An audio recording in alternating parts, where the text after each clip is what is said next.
So we're hiking to the next waterfalls here in Jeju. As Cole is enjoying the scenery with so many little waterfalls you see around. Okay, you have to read the signs.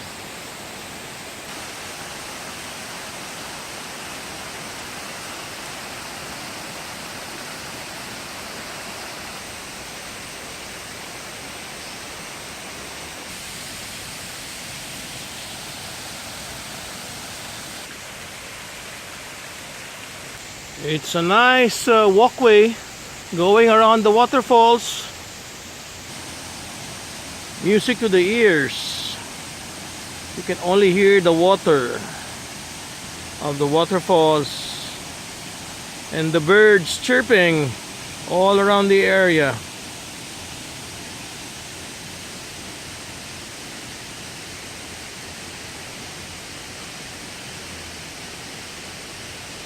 Okay, the first waterfalls was the Jeju Falls with Berna and Cole. Okay. The best part is they have signs, whether you can read or Korean or English. Just learn how to read so you're not going to have a problem. That's the deck if you want to enjoy the waterfalls. Again, next time you come here, bring your cup of coffee.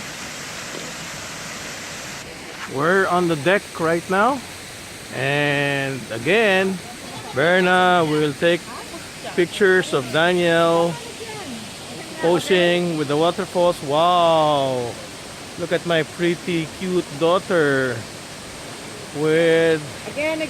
Berna taking her picture. Look at the pose. Pwedeng tayong apat? Tayong apat. Kayong tatlo na lang kunan ko. Oh, with Cole Baron. Come on, Cole. You pose with the Koreans. Tayong apat. Come on. Ako tayo. Kailangan merong sign. Oy, Daniel, ano yung sign ng Koreans? Yung ano? Yes, peace. Again. Oh, peace. Okay, I'll take your picture. Yes. That's the Korean pose. One more. I'll take your picture. The Korean pose. Wait, I didn't take. Again. You're so fast eh. Oh, yes. She knew how to do the Korean pose. Yes.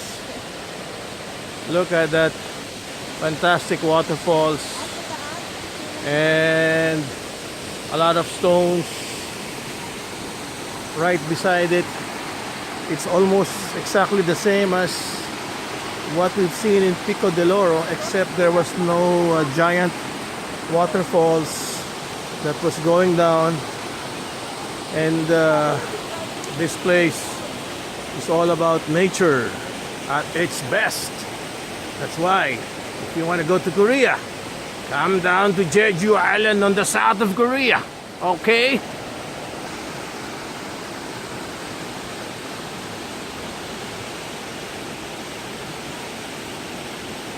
Nice posing of Daniel, but she forgot the Korean pose. Oh, Berna, Korean pose naman. Tayong apat. Eh, sino kukuha? Yung mga Koreano? Eh, buti kung kukunan ka ng mga yan. Ha? Wow, what a fantastic sight. Cole.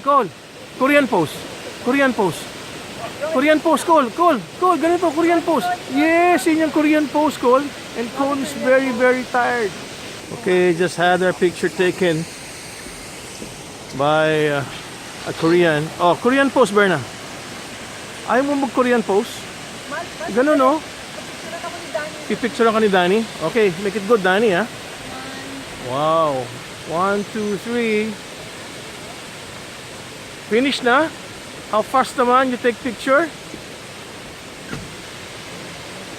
So, last look at this second waterfalls here in Jeju. So many waterfalls, but we can only walk in maybe 3 waterfalls for today, and the rest will be tomorrow.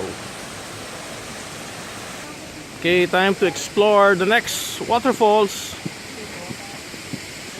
Yes, that's the Korean pose. It's a walk going up, surrounded by trees, with lots of oxygen. Yes, pure oxygen breathing out from the trees. That's why it's very healthy.